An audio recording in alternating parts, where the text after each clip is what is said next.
Bienvenido a este viaje místico por las leyendas de Venezuela. En este recorrido nos sumergiremos en relatos ancestrales que emergen de la rica historia y el folclore de una tierra colmada de misterio. Desde espectros errantes y apariciones trágicas hasta seres enigmáticos y espíritus guardianes, exploraremos mitos que, entre calles coloniales y vastas llanuras, reflejan la esencia y la identidad de Venezuela. Deja que estas historias, teñidas de un profundo misticismo y pasión, te conecten con el alma de un país forjado en la tradición y el encanto. Empecemos. La Sayona, el espectro vengativo de los llanos. Dicen que en las sabanas infinitas de Venezuela, cuando la luna se alza sobre los pastizales y los hombres cabalgan de regreso a casa, se escucha un lamento que pone la piel de gallina. Un grito prolongado, tan agudo que atraviesa el silencio de la noche. Es el llamado de la Sayona, el espíritu de una mujer que vaga sin rumbo, buscando a los infieles para desquitar su furia. La historia se remonta a una mujer llamada Casilda, conocida por su gran belleza y su risa dulce. Amaba a su esposo con devoción y cuidaba de su madre con ternura. Nadie entiende bien qué oscuro murmullo sembró la discordia en su corazón, pero un día la envenenaron con la idea de que su marido y su propia madre eran amantes. Los celos se convirtieron en veneno en su interior hasta consumirla por completo. Una noche, cegada por la ira, Casilda esperó a que ambos durmieran. Sus manos temblaban de rabia y de dolor.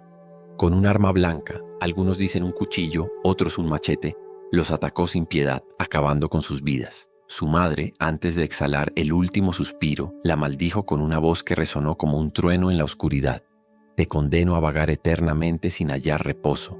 Casilda cayó de rodillas, salpicada por las consecuencias de su propio crimen, mientras sentía que la cordura la abandonaba. Desde entonces, en las llanuras venezolanas se habla de una mujer espectral, vestida con largas ropas blancas, el rostro cubierto por un velo. La gente la llama la Sayona. Algunos dicen que se aparece pidiendo fuego para encender un cigarrillo, con un tono de voz susurrante que hipnotiza. Cuando el hombre desprevenido se lo ofrece, ella alza la cabeza y su rostro se transforma en una mueca inhumana. Sus ojos, rojos y llenos de ira, se clavan en su víctima mientras deja escapar un alarido que retumba como un relámpago en la llanura. Muchos llaneros afirman haber huido del camino al verla. «Me habló con la voz de una mujer hermosa», relata un vaquiano, «pero cuando me acerqué a mirarla de frente, vi una cara deformada, llena de dientes afilados». Quienes la encuentran suelen quedar pálidos, con el corazón al galope y jurando nunca más andar borrachos o en malos pasos por la noche. Dicen que solo perdona a quienes no ceden a sus encantos y huyen antes de escucharla pronunciar sus maldiciones. Las historias aseguran que a veces los hombres aparecen a la mañana siguiente cubiertos de heridas, como si hubiesen forcejeado con un animal salvaje. Otros simplemente pierden la cordura por un tiempo, repitiendo una y otra vez los lamentos que oyeron en la penumbra. Las mujeres, en cambio, rara vez la ven, como si la Sayona tuviera una cuenta pendiente únicamente con aquellos que han traicionado la confianza de un corazón amante. Cuentan también que tras consumar su venganza contra los adúlteros, el llanto de la Sayona se vuelve un gemido de pesar. En ese instante, recuerdan algunos, no se ve furia en su rostro demacrado, sino una pena infinita. Puede que en su interior, en alguna parte que aún conserva recuerdos de la dulce Casilda, sienta remordimiento por haber asesinado a dos seres que amaba. Pero la maldición es más poderosa que sus dudas. Está atada a las llanuras con la misión de castigar las infidelidades, repitiendo una y otra vez su siniestra aparición. Así que si alguna vez recorres los caminos solitarios de los llanos y de pronto una mujer alta y de vestido blanco te pide fuego, recuerda esta historia. Haz oídos sordos, no mires atrás y escapa sin vacilar. Porque si le ofreces ayuda, si cedes a su mirada suplicante, puede que acabes descubriendo el horror que yace tras su velo. Y terminarás uniéndote a las voces asustadas que al calor de una fogata susurran con los ojos bien abiertos. La Sayona anda suelta esta noche. El silbón, el alma en pena que anuncia la muerte. En las amplias sabanas del estado Portuguesa, cuando cae la noche y solo se escuchan los grillos y el sonido lejano del ganado, hay un silbido que hiela la sangre de los llaneros. Un silbido peculiar, compuesto por las 7 notas musicales: do, re, mi, fa, sol, la, si. Es largo, doloroso, como un canto fúnebre que no termina. Dicen los ancianos que si lo oyes muy cerca, en realidad está lejos, pero si lo escuchas apenas en la distancia, significa que lo tienes detrás, acechándote. Ese es el silbido de un espectro llamado el silbón. Cuentan que hace mucho tiempo vivió un joven altanero y caprichoso que se creía con derecho a todo. Una noche exigió a su padre que fuera de cacería y le trajera carne de venado para la cena. El padre, complaciente, se internó en el monte, pero regresó con las manos vacías al no encontrar presa alguna. El muchacho, sintiéndose traicionado, se cegó de furia y en un acto de crueldad incomprensible, asesinó a su propio progenitor para castigar su incompetencia. Cuando el abuelo se enteró de semejante crimen, lanzó una terrible maldición, lo azotó con un látigo hecho de cuero trenzado y lo condenó a cargar para siempre los huesos de su padre en un saco, vagando sin paz por toda la eternidad. Desde aquel día, en las noches más oscuras y silenciosas, los llaneros empezaron a ver a un hombre delgado, de rasgos sombríos, cargando un saco en la espalda. Su silbido atravesaba la sabana, anunciando tragedias y llamando a quienes habían perdido el rumbo por la bebida o los excesos. Se convirtió en leyenda muy pronto. El Silbón, el espectro atormentado que castiga a los borrachos y mujeriegos.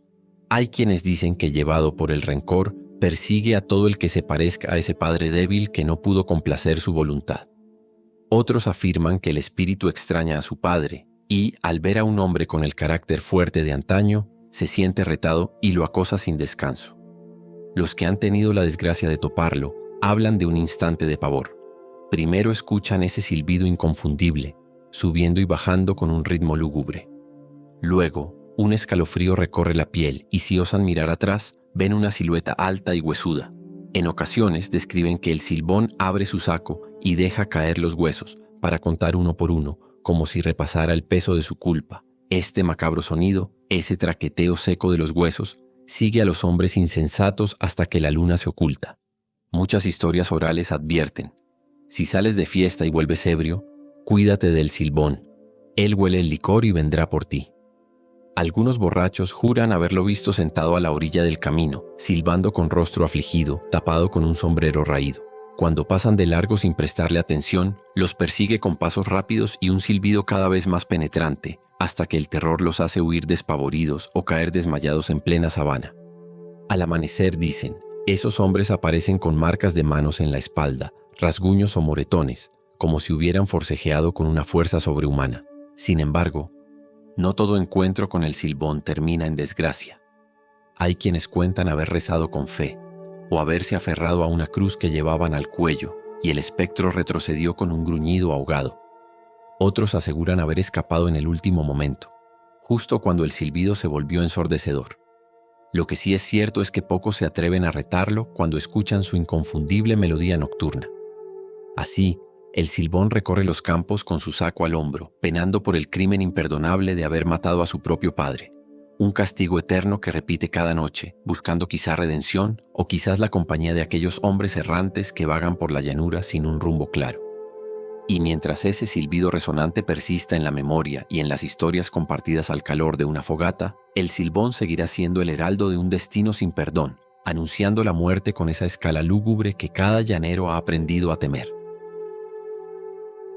El doctor Knoche, el médico de las momias en Galipán. A mediados del siglo XIX, un enigmático doctor alemán llamado Gottfried Knoche llegó a las costas de La Guaira, Venezuela. Buscaba sentarse en un lugar apartado para continuar con sus experimentos en el campo de la medicina. Al poco tiempo de su llegada descubrió la belleza imponente del Cerro Ávila y decidió levantar su hogar y laboratorio en una hacienda de Galipán, donde se dedicó a investigar métodos de preservación de cadáveres. La gente que vivía en los alrededores, al principio, solo veía en él a un extranjero con costumbres extrañas, pero pronto comenzaron a surgir rumores inquietantes. Se comentaba que el doctor Knoche trabajaba a todas horas en un laboratorio improvisado, rodeado de matraces, frascos y recipientes con sustancias desconocidas. Su obsesión parecía ser la idea de conquistar la muerte a través de la ciencia. Nadie sabía bien en qué consistían aquellos experimentos, pero muchos hablaban de un líquido embalsamador que, con solo inyectarlo, preservaba el cuerpo sin necesidad de extraer los órganos. Este método, jamás visto en la medicina tradicional, despertó curiosidad en algunos y temor en la mayoría. Con el paso del tiempo se multiplicaron los relatos de quienes se aventuraban en la montaña y salían espantados tras vislumbrar figuras inmóviles, aparentemente cuerpos humanos incorruptos. Los rumores decían que el doctor los tenía sentados en sillas, vestidos con ropajes de época, como si formaran parte de una macabra exposición privada. Se llegó a creer que empleaba cadáveres sin reclamar. posiblemente soldados muertos durante las guerras civiles de la época, para perfeccionar su fórmula y sus técnicas de embalsamamiento.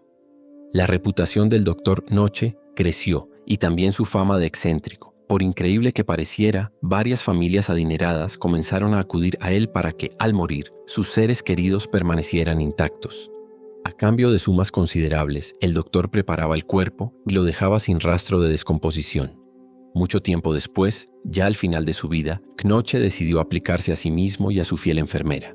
Algunos dicen que era también su compañera sentimental, la tan afamada sustancia, buscando trascender la muerte. Según relatos de la época, cuando el doctor Knoche falleció, el personal de la hacienda selló su cuerpo embalsamado en un ataúd, dispuesto en su propio mausoleo, para vivir eternamente entre sus propias creaciones. Tras su partida, la finca fue abandonada y se sumió en el olvido. Años después, profanadores de tumbas y curiosos exploradores se adentraron en aquellos muros, encontrando momias perfectamente conservadas y un silencio sepulcral. Al difundir estas historias, aumentaron los murmullos sobre prácticas diabólicas o pactos siniestros, y no fueron pocos quienes afirmaron sentir la presencia del doctor merodeando entre pasillos polvorientos, como un vigilante que no toleraba intrusos. Hoy, las ruinas de la hacienda Knoche se han vuelto casi un mito local. Todavía hay quienes se atreven a subir por veredas poco transitadas, guiados por la curiosidad o el afán de encontrar algo de las antiguas momias. Dicen que, en noches de luna llena, se ve una sombra recorrer los caminos llenos de maleza sosteniendo una lámpara antigua. Nadie sabe si es el espíritu del médico revisando a sus pacientes inmortales o una alucinación provocada por el miedo a lo desconocido. Pero lo cierto es que en las historias compartidas al calor de una conversación, persiste la figura de aquel doctor Knoche que quiso burlar la muerte. El hachador perdido, el leñador maldito del Viernes Santo. Cuentan los viejos llaneros de Barinas y Apure que en tiempos remotos existió un hombre terco y solitario, famoso por su habilidad para cortar leña con increíble destreza. Sus vecinos lo llamaban el hachador, porque jamás se le veía sin su fiel hacha al hombro. Durante años abasteció a su familia y a los hacendados con la mejor madera de la región. Sin embargo, era también un hombre de carácter hosco, al que poco le importaban las tradiciones y los avisos de los mayores. Llegó un Viernes Santo, día de recogimiento y ayuno en las tierras llaneras, donde se cree firmemente que no se debe trabajar, mucho menos herir la tierra o talar árboles, pues cada golpe de hacha ese día sería como volver a abrir las llagas de Cristo. Los ancianos del pueblo se le acercaron para advertirle: «No salgas a cortar madera, hijo. Es una afrenta que no se perdona». Pero el hachador se rió con desdén, argumentando que no podía perder un día de faena porque debía mantener a los suyos. Sin prestar oídos a las súplicas, se internó en el bosque al amanecer. Las copas de los árboles crujían al soplo de un viento gélido e inusual para esa región calurosa, como si presintieran el sacrilegio que estaba a punto de cometerse. El hachador alzó el arma y descargó el primer golpe contra el tronco de un viejo árbol. Fue entonces cuando un trueno ensordecedor retumbó en el cielo despejado, seguido de un relámpago que iluminó los llanos de punta a punta. En ese instante, el hombre supo que algo muy grave había hecho, pero lejos de amedrentarse, soltó un par de hachazos más, con más furia si cabe. Dicen que el viento empezó a rugir como un lamento profundo, y una voz tenebrosa como salida de la tierra misma se alzó por encima de sus hombros. Era un sonido ancestral, mitad aullido, mitad susurro, que repetía su nombre entre gemidos. El hachador se volvió, muerto de miedo, y vio ante sí una sombra gigantesca con la forma de un leñador de ojos huecos, que alzaba un hacha tan enorme como las copas de los árboles. Sin darle tiempo de escapar, aquel espectro se fundió con el hombre y su grito de horror se perdió en la espesura. Al día siguiente, la familia del hachador salió en su búsqueda, preocupada al ver que no había regresado. Hallaron su sombrero y parte de sus pertenencias dispersas, pero ni rastro de él. Entonces empezó a correrse la voz de que el hachador había sido condenado a penar eternamente, convertido en un espectro atrapado entre este mundo y el otro. Y así nació la leyenda del hachador perdido, un alma en pena que vaga por los bosques, golpeando con su hacha invisible los troncos de los árboles. Desde entonces cuentan los campesinos que si te atreves a internarte en la maleza un Viernes Santo, oyes el repiqueteo siniestro del metal contra la madera. Algunos afirman haberlo visto. Una figura alta con ropas rasgadas y el rostro desfigurado, avanzando con pasos lentos, clavando su mirada hueca en quienes irrumpen en su territorio maldito. Otros dicen que lo único que sintieron fue el escalofrío de una presencia inhumana y el eco de un hachazo seco, que retumbó en medio del silencio del monte. Por eso, cada Semana Santa, las familias llaneras refuerzan la costumbre de no trabajar el campo y menos aún cortar leña. Aseguran que es preferible respetar la devoción antes que desafiar al destino y terminar compartiendo la condena del hachador. Y es que en las oscuras historias de la sabana siempre queda la enseñanza de que, a veces, un acto de orgullo puede sellar el alma con una maldición eterna. El enano de la catedral, el demonio que pidió fuego. En la Caracas colonial, cuando las calles se alumbraban con faroles de aceite y el silencio de la noche se quebraba al compás de algún tambor lejano, nació la historia de un extraño personaje que deambulaba por los alrededores de la catedral metropolitana. Aquellos que regresaban a casa tras largas veladas de licor o serenata temblaban al ver cerca de la medianoche la figura de un hombrecito diminuto vestido con ropas de época que les pedía fuego con una voz educada y amable. Los más valientes decían que aquel enano parecía un caballero venido de otro siglo, con sombrero emplumado y capa corta. Se le veía encorvado, como cansado de recorrer las calles adoquinadas. Alzaba una pequeña mano y saludaba con cortesía al viandante de turno, solicitando una yesca o un candil para encender su cigarro. Quienes estaban ebrios o demasiado confiados accedían a darle lumbre, a veces por simple compasión, sin sospechar el terror que les aguardaba.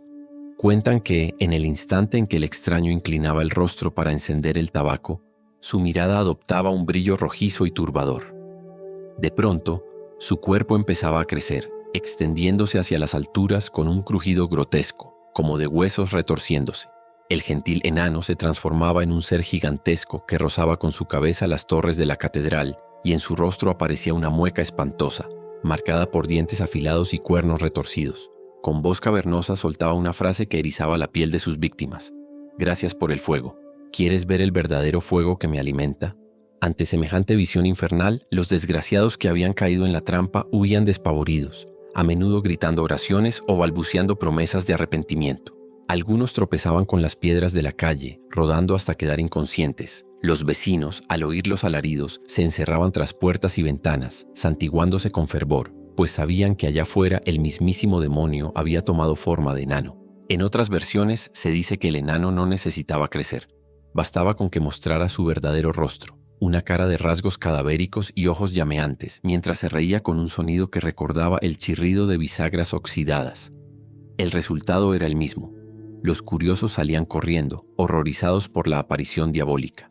Por eso, los abuelos de antaño solían advertir a los jóvenes trasnochadores: si ves a un hombrecito que te pide candela, no te detengas. Cambia de acera o finge no verlo. Él puede oler tu miedo. Se cree que este suceso ocurría con mayor frecuencia cuando la ciudad se rendía a los placeres de la parranda y el licor. Algunos cronistas de la época recogieron testimonios de personas que, con el rostro aún desencajado, aseguraban haber visto cómo la sombra de aquel enano se alargaba en el empedrado hasta adoptar forma de bestia alada. La leyenda tomó tanta fuerza que durante un tiempo los carreteros y caballerizos pasaban deprisa por la Plaza Mayor, actual Plaza Bolívar, evitando quedarse solos al filo de la medianoche. Con el paso de los años, la urbe se modernizó. Las luces eléctricas sustituyeron a los faroles, y la historia del enano de la catedral quedó relegada a un susurro de tradición popular. Sin embargo, todavía algunos ancianos evocan la advertencia de sus abuelos: no andes borracho cerca de la iglesia después de medianoche, o te encontrarás con ese pequeño señor que al final no es ningún duende, sino el propio demonio en busca de almas descuidadas. Quizás hoy no sea tan común ver a aquel ser diminuto merodeando por la zona, pero en las calurosas noches caraqueñas, más de un vigilante nocturno confiesa haber escuchado pasos menudos y una risita burlona resonando en el atrio de la vieja catedral.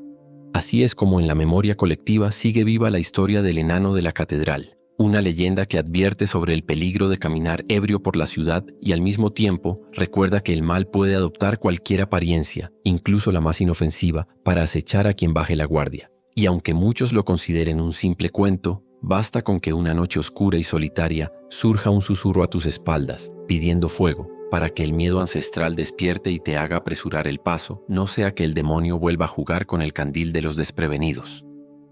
María Lionza, la diosa de la naturaleza y el amor. Cuenta la leyenda que en el corazón de Yaracuy, cuando la selva estalla en verdes y el río susurra entre peñascos, se puede sentir la presencia de un espíritu ancestral. Su nombre es María Lionza, la diosa que vela por la fertilidad de la tierra, el amor de los hombres y la armonía entre el mundo visible y el invisible. Su historia se remonta a tiempos prehispánicos, cuando los pueblos originarios adoraban a una joven de ojos verdes como una encarnación de la madre naturaleza. Se dice que nació con una mirada imposible, un tono esmeralda que hipnotizaba a todo aquel que la contemplaba. Para su tribu aquello era un presagio de desgracias, pues los antiguos sabios temían que los dioses del lago o la gran serpiente anaconda se sintieran atraídos por su belleza y devoraran a la joven y con ella a su pueblo entero. Aún así, el cacique, padre de la muchacha, no tuvo valor de sacrificarla. Prefirió esconderla en una cueva profunda, lejos de cualquier mirada. Sin embargo, con el pasar de los años, la curiosidad de la joven creció, y un día escapó del encierro para contemplar el amanecer en la laguna donde se decía dormía la gran serpiente. Cuando sus pies rozaron la orilla, el monstruo acuático emergió, atraído por el brillo verde de sus pupilas. En un instante la serpiente se enamoró de esa belleza casi sobrenatural y la arrastró consigo bajo las aguas. En ese momento la ira del cielo se desató. Relámpagos y truenos azotaron la comarca, mientras el lago se desbordaba e inundaba la aldea. El agua lo arrasó todo, sepultando a la tribu bajo una furia implacable. Tras la tormenta, la joven, que se fundió con la fuerza de la serpiente, resurgió de las profundidades convertida en un ser divino que protegía la floresta, las corrientes y a quienes supieran respetar su poder. Con la llegada de los conquistadores españoles, la figura de María Lionsa se sincretizó con imágenes católicas. La llamaron María de la Onza, María de la Luz o María de los Ojos de Agua. Sin importar el nombre, en cada versión se preservó el halo maternal y protector que irradiaba. Para muchos, la diosa simboliza la unión entre la tradición indígena, la fe africana y el catolicismo popular. Hoy, el culto a María Lionsa reúne fieles de distintas creencias que acuden al Cerro de Sorte, un lugar sagrado en Yaracuy, para pedir su protección o agradecer favores recibidos. Cada 12 de octubre, decenas de devotos ascienden por caminos estrechos, envueltos en una niebla densa, portando ofrendas de flores, velas y perfumes. Al llegar a los altares improvisados a la orilla del río, inician cantos y danzas en honor a la reina. Muchos entran en trance, sintiendo que la energía de la naturaleza y el espíritu de María Lionsa los inunda. Afirman que el agua del riachuelo cobra propiedades sanadoras y que, con un rezo sincero, puede curar dolencias físicas o espirituales. Este ritual nocturno se llena de tambores que resuenan como latidos del corazón de la tierra, generando un ambiente místico e inigualable. Existen quienes aseguran haber visto su silueta desnuda cabalgando sobre una danta, con la melena danzando al compás del viento y los ojos reluciendo como luciérnagas en la penumbra. Cuando esto sucede, cuenta la tradición, los animales del monte guardan silencio y la brisa transporta un murmullo dulce. Se dice que es la voz de la diosa, susurrando consejos de amor y respeto hacia la naturaleza. Por eso los campesinos la veneran como la guardiana de la fertilidad y la abundancia, mientras que las parejas encomiendan su dicha a la reina con la esperanza de que bendiga su unión y apacigüe los celos y las discordias. Así, María Lionsa trasciende la categoría de simple leyenda para convertirse en símbolo de la identidad venezolana, un puente entre lo ancestral y lo contemporáneo. Su espíritu, mitad agua y mitad tierra, habita en cada río que serpentea por la selva, en cada brisa que agita la copa de los árboles y en cada corazón que late con fe. Al evocarla, uno se recuerda de la sacralidad que yace en la naturaleza y del poder transformador que tiene el amor. Ese amor que sana, cuida y une a los hombres en un solo canto de esperanza. Quien escuche sus pasos en la espesura del Cerro de Sorte, tal vez perciba el roce de su mano invisible y el murmullo de su bendición. Porque al fin y al cabo, María Lionsa es la diosa de la vida misma, la que enseña que la fuerza de la naturaleza y del amor es capaz de sobreponerse a cualquier tempestad, ya sea la de un lago embravecido o la de las tormentas que nacen en el corazón humano. Florentino y el Diablo, el duelo de coplas con el más allá. En las inmensas llanuras venezolanas, donde el horizonte se pierde en el calor vibrante del mediodía y las noches se llenan de estrellas infinitas, se cuenta la historia de un coplero valiente llamado Florentino. Era un llanero de temple recio, conocido en canturías y bailes por su habilidad para echar coplas, esas rimas improvisadas al son del cuatro y la maraca. Nadie le hacía sombra en el contrapunteo, nadie, hasta que apareció un misterioso forastero, vestido de negro y montado en un caballo azabache, para retarlo a un duelo que trascendería la realidad. Ocurrió una noche junto a la orilla de un río. Florentino, al final de una fiesta, presumía de su ingenio ante los presentes. De repente, se oyó un trote rítmico en la distancia. Un desconocido se acercó despacio, silueteado por la luz de la luna. Tenía un porte elegante y el sombrero le cubría casi todo el rostro, pero de sus ojos emergía un brillo extrañamente intenso. Sin más preámbulo, retó a Florentino a un contrapunteo, advirtiendo que el perdedor tendría que entregar su alma como precio de la derrota. Los curiosos se miraron entre sí, sobrecogidos, y Florentino, picado por el orgullo, aceptó sin titubeos. Así comenzó un duelo de palabras y versos que duró hasta el amanecer. Cada copla de Florentino resonaba con la fuerza de los llanos, llenas de referencias a la brisa, al ganado y a la fe cristiana que lo impulsaba, pero el desconocido replicaba con un ingenio sobrenatural, esgrimiendo frases elegantes, punzantes, que parecían penetrar en el corazón mismo de quien las escuchaba. Sus versos hablaban de riquezas fáciles, de poder infinito, de los placeres que ofrecía un mundo sin restricciones morales. Con cada estrofa, la atmósfera se cargaba de una electricidad que erizaba la piel de todos los presentes. Hubo momentos en los que Florentino sintió flaquear su confianza. Aquellas rimas del retador parecían diseñadas para quebrar su espíritu. Sin embargo, el llanero se aferró con fuerza a su devoción. Entre copla y copla invocaba el nombre de la Virgen y recordaba a su madre, que solía rezar para protegerlo de toda maldad. El misterioso jinete, que ya muchos sospechaban era el mismísimo diablo, se impacientó. Su voz se volvió más grave, casi gutural, y las sombras empezaron a oscurecer el claro de luna. El aire se llenó de un olor a azufre y los animales cercanos, inquietos, se alejaron con un relincho estremecedor. La gente que contemplaba el duelo sentía que algo trascendental estaba sucediendo. Cada vez que Florentino respondía una copla, se escuchaban vítores que parecían espantar un poco la negrura creciente. Algunos rezaban en voz baja, temiendo que la medianoche se convirtiera en su última. Pero el combate de versos se alargó hasta que el gallo cantó anunciando el amanecer. Fue entonces cuando el forastero lanzó una mirada furiosa al cielo, al notar que los primeros rayos del sol bañaban la sabana. Profirió un alarido sobrehumano y desapareció en una ráfaga de polvo y viento, dejando tras de sí la silueta borrosa de su corcel azabache. Dicen que Florentino se arrodilló, exhausto, agradeciendo a Dios y a la Virgen haber logrado resistir los cantos de tentación y sortilegios que el diablo le disparó. En su rostro había una mezcla de alegría y asombro, como quien ha enfrentado al abismo y regresado con vida. El público, que había contenido el aliento durante toda la noche, estalló en vítores y aplausos. Con el sol iluminando ya las llanuras, Florentino se levantó para abrazar a su familia y sus amigos, confirmando que la fe, el ingenio y la valentía se imponían al mal. Desde entonces, en los pueblos y fundos llaneros, se repite la historia de aquel joven coplero que se atrevió a enfrentar al diablo en su propio juego. Se ha convertido en una leyenda que alimenta el orgullo del folclore venezolano, celebrada en poemas y entonadas que resuenan al calor de cada fiesta patronal. Así se recuerda que, con la fuerza de la palabra y la luz de la fe, incluso los desafíos más oscuros pueden ser superados. Y cada vez que un coplero lanza sus versos con pasión, la gente medio en broma y medio en serio musita: «Cuidado, no vaya a ser que te salga el diablo también a contrapuntear». El árbol encantado de Paraguachí, amor prohibido hecho leyenda. En la isla de Margarita, tierra de sol radiante y brisa marina, se cuenta que en el valle de Paraguachí existe un árbol muy antiguo, cuyas ramas retorcidas y frondosas guardan un secreto trágico. Los habitantes de la zona juran que su tronco, al ser observado con detenimiento, adopta la silueta difusa de una mujer abrazada a sí misma. Y si el viento sopla suave al atardecer, se escuchan murmullos entre las hojas, como si alguien cantara una tonada de amor imposible. La leyenda cuenta que en tiempos de la colonia vivía en Paraguachí una joven de familia española adinerada, dueña de extensos terrenos que se perdían en el horizonte verde. La muchacha era célebre por su hermosura y su carácter indómito, rasgos que llamaron la atención de un humilde peón que trabajaba en la hacienda de su padre. Entre faenas y paseos furtivos, ambos se enamoraron con la intensidad de aquellos primeros amores en que nada más importa que verse y sonreír.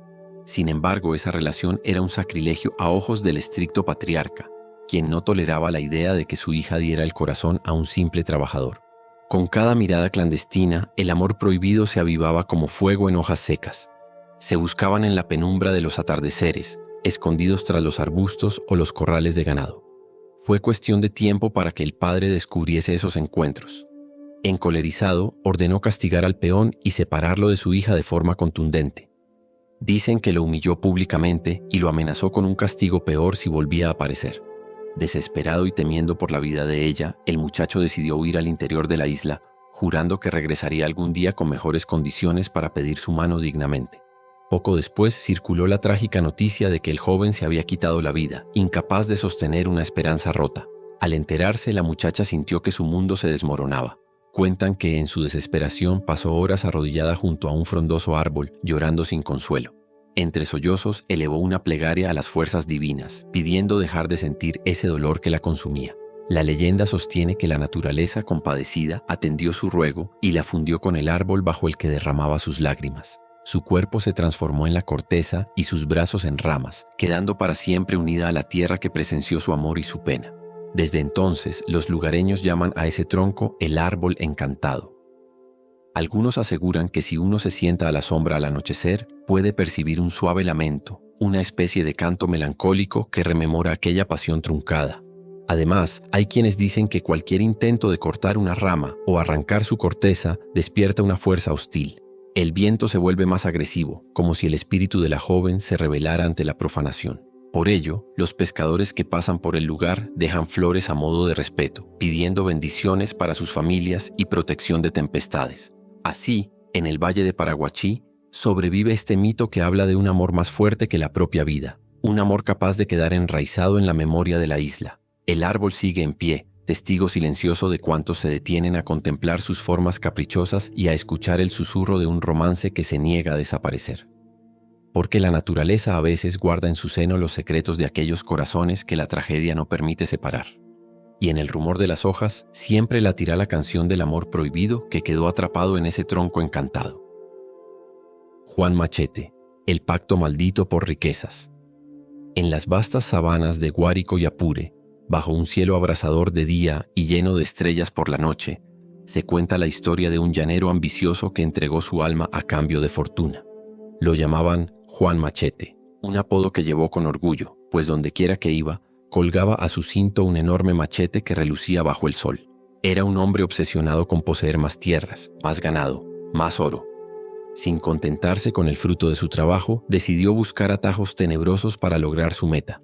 Narran los ancianos que una noche sin luna, Juan se internó en una encrucijada apartada y allí invocó a un ser misterioso. Algunos juran que ese ente no era otro que el diablo, mientras que otros hablan de un poderoso espíritu de la sabana. Lo cierto es que el forastero apareció, montado en un caballo negro, y le ofreció riquezas inimaginables si se atrevía a sellar un pacto. Juan, enceguecido por la codicia, accedió de inmediato. Tomó su machete, se hizo un corte en la mano y dejó que unas gotas de sangre cayeran al suelo. Con este gesto comprometió su propia alma. A la mañana siguiente su vida empezó a cambiar de manera escalofriante. Sus vacas parían 2 crías a la vez, sus caballos crecían más veloces y fornidos, y hasta los pastos parecían más verdes y nutritivos que en el resto de la sabana. Su riqueza aumentaba tan rápido que la gente murmuraba: «Eso no es normal, algo oscuro hay detrás». Pero Juan, feliz por su prosperidad, hacía oídos sordos a los rumores. Pronto era el hombre más rico de la región, con haciendas que se perdían en el horizonte y corrales repletos de ganado. No obstante, cuentan que un día apareció entre sus animales un toro descomunal, de pelaje azabache y mirada incandescente. Juan creyó que sería una nueva posesión más. Trató de amansarlo, mas la bestia resultaba indomable. Los peones, asustados, afirmaban que ese toro no era de carne y hueso, sino un emisario del más allá, llegado a cobrar la deuda pendiente. Y no estaban equivocados.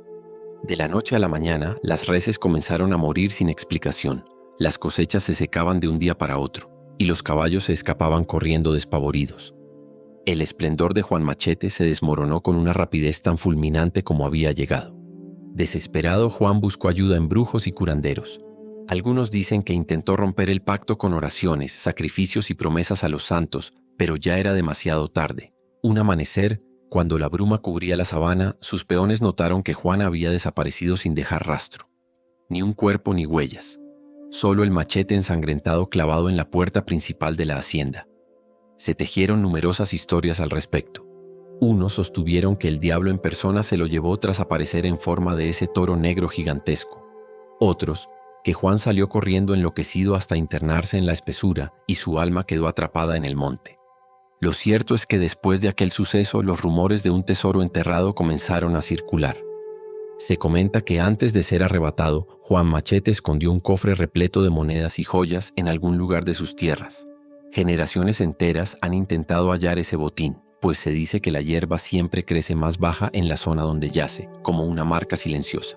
Pero cualquiera que se acerca por codicia afirma sentir la presencia de Juan Machete, un aura helada que eriza la piel y les hace abandonar la búsqueda a toda prisa. Algunos aseveran oír el raspar de un machete contra las piedras, como si el alma condenada de Juan rondara allí, impidiendo que alguien toque sus riquezas malditas. Con los años, la leyenda se extendió por toda la región llanera, como una advertencia contra la codicia desmedida y los pactos oscuros que ensombrecen el corazón. Todavía se escucha decir: el oro del diablo no dura, y quien lo persiga puede acabar como Juan Machete. Y al caer la noche, cuando el viento sopla silbando sobre la hierba, más de un vaquero dirige una mirada cautelosa a lo lejos, temiendo encontrarse con la silueta espectral de ese hombre atrapado en la maldición de su propia ambición. La bola de fuego, el fuego fatuo maligno. En las noches calurosas de los llanos y de algunas regiones montañosas de Venezuela, los campesinos aseguran haber visto unas llamas danzarinas que surcan el aire, sin explicación aparente. La llaman la bola de fuego, un espectro llameante que se mueve a su antojo, como si tuviera voluntad propia. Los abuelos la describen como un resplandor anaranjado, del tamaño de un becerro o incluso más grande, que atraviesa los caminos y se eleva entre los árboles sin apagarse. Muchos se tapan los oídos cuando se acerca, pues dicen que emite un zumbido extraño, parecido al crujir de brasas al rojo vivo. El origen de la bola de fuego varía según la región. Hay quienes dicen que se trata del alma en pena de una mujer que en vida se dedicó a la brujería y fue repudiada por su comunidad. Incapaz de encontrar descanso tras su muerte, su espíritu ardiente vaga por los parajes solitarios, buscando a incautos para asustar o vengarse de quienes la despreciaron. Otros cuentan que es el producto de una maldición lanzada por dos madres peleadas que se desearon mutuamente la muerte. Al perecer ambas, se fusionaron en un solo ente flamígero, consumido por el odio eterno. Algunos testigos juran que la bola de fuego muestra en su centro la sombra de un esqueleto, como si un cuerpo incendiado habitara dentro de la llama. Otros, más incrédulos, creen que son simples gases que emergen de los pantanos o de las aguas estancadas. Sin embargo, la tradición popular asegura que estas luces no tienen nada de inofensivas, pues se acercan de pronto a los caminantes y les rondan burlonamente, haciéndolos perder el camino o cayendo en ataques de pánico. Hay relatos de jinetes que en plena madrugada han visto la bola llameante lanzarse tras ellos con una velocidad imposible, obligándolos a galopar sin freno hasta perderla de vista. Existe un consejo común en muchas aldeas: si ves una bola de fuego, no reces ni invoques a Dios, porque ella se alimenta del temor y de la fe. Paradójicamente, la gente cree que lo único que espanta a este ente es insultarlo o gritarle improperios. Al parecer, la fuerza sagrada la atrae, mientras que las maldiciones la ahuyentan. Se cuenta la historia de un joven que, cruzando un camino solitario, sintió un calor sofocante y divisó la llama flotante a pocos metros. Desesperado, recordando lo que le dijeron los vaqueros, comenzó a lanzarle insultos e improperios. La bola dio un par de giros violentos y salió disparada hacia los matorrales, dejando un olor a azufre y hierba quemada. Por estas historias, muchos prefieren no andar solos en las noches, especialmente cuando el viento arrecia y las chicharras guardan silencio. Es entonces cuando el cielo parece hacerse cómplice de lo sobrenatural. Y en medio de esa penumbra, un resplandor furtivo atraviesa el llano como si danzara entre la maleza. Los más supersticiosos se refugian en sus casas y corren las cortinas, esperando que la llama maléfica no se detenga en sus puertas. Así, la bola de fuego permanece viva en el imaginario colectivo venezolano, un fuego fatuo maligno que surca los campos con su chispa diabólica. Tal vez sea tan solo un mito para mantener a los niños resguardados al anochecer, o quizá, como afirman los más veteranos, una advertencia de que hay fuerzas inexplicables en la naturaleza que se alimentan de nuestras emociones más intensas. En cualquier caso, quienes han sentido su calor y han visto su fulgor rojo en la oscuridad, difícilmente vuelven a salir sin antes santiguarse o alistar una letanía de palabras fuertes, porque nunca se sabe cuándo la llama se aproxima, ni con qué intenciones. La Llorona, el llanto eterno por un hijo perdido. En diversos rincones de Venezuela, especialmente cerca de ríos y cañadas, los más ancianos susurran la historia de una mujer vestida de blanco que aparece en noches de luna pálida, llorando con un lamento que estremece el alma. La llaman La Llorona, y su llanto incesante es un recordatorio de la culpa y la desesperación que arrastra desde el día en que, en un acto de locura o desesperanza, perdió a su propio hijo. Algunos dicen que fue una joven campesina de los llanos que quedó a merced de la pobreza y el abandono. otros que pertenecía a una familia acomodada que la desterró al quedarse embarazada. Las versiones varían, pero todas confluyen en un desenlace trágico. Ella, en un arrebato de desesperación, acabó con la vida de su niño o lo dejó indefenso ante las aguas de un río caudaloso. Cuentan que, apenas cometido el acto atroz, esta mujer se dio cuenta de la magnitud de su pecado. El remolino de la culpa la llevó a correr por la orilla del río, sollozando y llamando al hijo que ya no volvería. La desolación la consumió hasta dejarla sin fuerzas ni cordura. Las personas que se toparon con ella en medio de la noche vieron solo un rostro desencajado, los cabellos empapados por el llanto y un grito desgarrador. «¡Ay, mi hijo, ¿dónde estás?».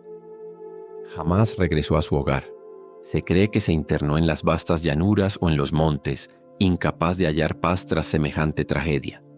Con el paso de los años, los lugareños empezaron a avistar una figura espectral cerca de lagunas, quebradas o cualquier cuerpo de agua, avanzando en silencio hasta que su voz irrumpe en la calma de la noche con un gemido aterrador. Se dice que viste un ropaje blanco, a veces manchado de lodo y sangre, y que su rostro permanece oculto tras una larga cabellera desgreñada.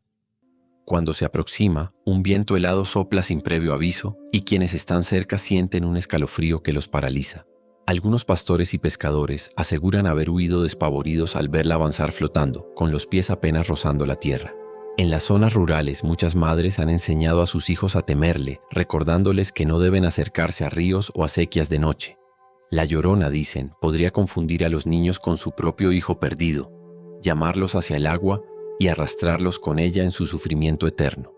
Para protegerse suelen rezar oraciones o encender velas en la puerta de las casas, con la esperanza de que la luz guíe el alma atormentada a encontrar la paz, o al menos la mantenga lejos de los vivos. Hay testimonios de viajeros que la escucharon gemir de lejos, tan fuerte que parecía que estaba a su lado. Otros, más osados, afirman que la Llorona llegó a tocarles el hombro o a susurrarles al oído su lamento, dejándolos al borde del colapso. Muchos de esos relatos vienen acompañados de detalladas descripciones.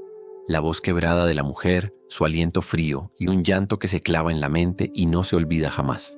En ocasiones, la madrugada sorprende a estos testigos presas de la peor de las congojas, sintiendo en su pecho la opresión de un dolor ajeno que quedó flotando en el aire cuando ella se desvaneció. Así, la Llorona se mantiene viva en la memoria colectiva venezolana, como una advertencia y un símbolo de las tragedias que nacen del abandono y la culpa. Su sollozo eterno retumba en las riberas y surca los caminos como una llamada desgarradora, un eco de aquel amor materno frustrado que no encontró otra salida que la desesperación. Y mientras haya quien hable de ella y se estremezca al evocar ese inconfundible «¡Ay, mi hijo!», su figura seguirá apareciendo en la noche, recordándole a cada corazón inquieto que hay penas demasiado hondas para borrarse con el paso del tiempo. La mujer mula, la maldición de la hija ingrata. En la Caracas del siglo XIX, cuando la luz de las velas se reflejaba en calles adoquinadas y las campanas de las iglesias marcaban el compás de la vida cotidiana, surgió la historia de una joven orgullosa que terminó bajo una maldición terrible. Sus vecinos la llamaban por un nombre que evocaba desprecio, la hija ingrata, pues a pesar de trabajar en una concurrida fonda, negaba ayuda a su anciana madre, dejándola morir de hambre y sed. El egoísmo de la muchacha contrastaba con la piedad que predominaba en aquellos tiempos. Muchos intentaron reprenderla, pero ella se limitaba a responder con burlas y palabras hirientes. Una noche la anciana llegó a la fonda pidiendo un mendrugo de pan. Estaba débil y apenas podía sostenerse en pie. Ante la crueldad de su hija, que de nuevo la expulsaba y le negaba comida, un hombre misterioso, vestido de negro y con mirada penetrante, apareció en la puerta. Sin pronunciar más que un par de frases, colocó una moneda en la mano temblorosa de la anciana y con un tono de voz extraño le dijo: «Entrégasela a tu hija y pídele que se quede con el vuelto para comprar mal ojo». Nadie entendía qué significaba aquella orden, pero la madre, entre la desesperación y la resignación, obedeció. La joven, al ver a su madre de vuelta y sosteniendo esa moneda maldita, se enfureció hasta un punto inaudito. Con un gesto de repulsa tomó la pieza y en el instante en que la sostuvo, los testigos vieron su rostro cambiar de color. Un escalofrío recorrió el lugar y el hombre de negro soltó una risa casi inaudible. Fue entonces cuando se produjo un espectáculo que quedó grabado en la memoria de todos. La hija ingrata lanzó un alarido inhumano y sus facciones comenzaron a deformarse. Sus brazos se transformaron en patas delanteras y su rostro tomó la forma de una cabeza de bestia, con orejas alargadas y dientes que se retorcían en una mueca trágica. Dicen que se había vuelto una mula de la cintura para arriba, con cascos que golpeaban las baldosas y un cuerpo híbrido que relinchaba enloquecido. Todo sucedió en cuestión de segundos. El local quedó patas arriba, con mesas y sillas volando por los aires, mientras la mujer mula rompía ventanas y destrozaba todo a su paso. Su madre, aterrada, imploraba perdón a gritos, pero la criatura salió huyendo hacia las calles en una galopada que resonó como trueno en la noche silenciosa. Los vecinos, conmocionados, no tuvieron valor de seguirla. Solo vieron cómo se perdía en la penumbra, bajo la tenue luz de los faroles. Algunos afirman que cada medianoche la mujer mula vuelve a la iglesia donde tantas veces la anciana rezó por su salvación y que en la penumbra del atrio se escucha un relincho lastimero. Esos murmullos nocturnos, dicen, revelan que el espíritu de la hija ingrata anhela deshacer la maldición. Pero al salir del templo, cae de nuevo presa de la forma bestial, condenada a vagar así hasta el fin de los tiempos. Por eso, las familias caraqueñas transmitieron esta historia a lo largo de generaciones, previniendo a los hijos contra la ingratitud hacia sus padres. «Recuerden a la muchacha que se volvió mula», susurraban las abuelas en un tono de advertencia. Y a quien pregunte si es cierto o no, siempre habrá alguien que cuente, con un leve temblor en la voz, que conoce a un vecino o un pariente que oyó golpes de cascos y el gemido de una criatura fantasmagórica deambulando por las calles. Tal vez sea solo un eco del pasado. O tal vez la mujer mula siga penando en la oscuridad, buscando un perdón que llega demasiado tarde. La novia de La Guaira, la novia fantasma de la autopista. En la sinuosa carretera vieja que une Caracas con La Guaira, los conductores que transitan tarde en la noche cuentan una historia sobrecogedora. Dicen haber visto a una joven vestida de novia, parada en la orilla, haciendo señas para que alguien se detenga. Lo más inquietante es que cuando finalmente logran verla de cerca, notan sus ojos tristes y un ramo de flores en sus manos temblorosas, como si esperara con ansiedad la llegada de un auto que la lleve a un destino imposible. Cuentan que en la década de los 50, la muchacha, a quien llaman María José, se dirigía a Caracas para casarse. Lucía el traje blanco y portaba la ilusión de casarse con el amor de su vida. Sin embargo, el carro en que viajaba tuvo una avería, forzándola a pedir ayuda en mitad de la vía. Un hombre que venía manejando se ofreció a llevarla, pero estaba ebrio y apenas podía sostener el volante. En una curva cerrada, el vehículo se salió del camino y ambos murieron al estrellarse contra la montaña. Desde entonces, la leyenda relata que María José sigue apareciendo a quienes transitan de noche por esa misma carretera. Muchos afirman que se detienen para ayudarla, conmovidos al ver a una novia indefensa en la penumbra. Ella sube al asiento trasero, casi siempre en silencio. En ocasiones murmura que se dirige a Caracas para su boda, pues todavía cree o siente que llegará a tiempo al altar. Tras unos kilómetros indica con voz apagada la curva exacta del accidente y dice: «Aquí fue donde me maté yo». Al voltear el conductor para ver su rostro, solo encuentra el asiento vacío y un nudo helado apretándole el pecho. Otros relatos cuentan que quienes viajan borrachos o conducen con negligencia tienen un destino aún peor. La visión fantasmagórica de la novia los sobresalta, provocando que pierdan el control y se repita la tragedia. Incluso se han oído testimonios de conductores que pasan de largo sin detenerse, creyendo que es una broma o que su imaginación les juega una mala pasada. Pero más adelante, a la vuelta de una curva, se la topan otra vez, mirándolos con tristeza y preguntando en un susurro: «¿Por qué no me llevas?». El horror y la sorpresa hacen que muchos terminen con el corazón encogido, o peor aún, sufriendo un accidente. Varios taxistas de la zona aseguran haber recogido a una pasajera vestida de novia.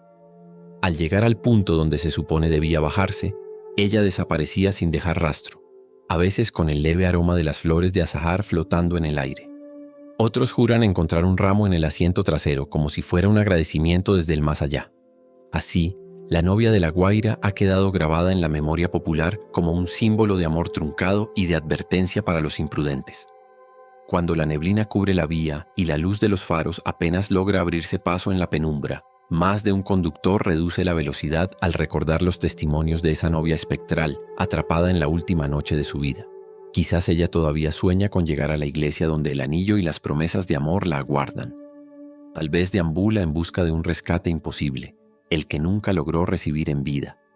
Y mientras tanto, la carretera sigue siendo escenario de su eterna y desgarradora espera.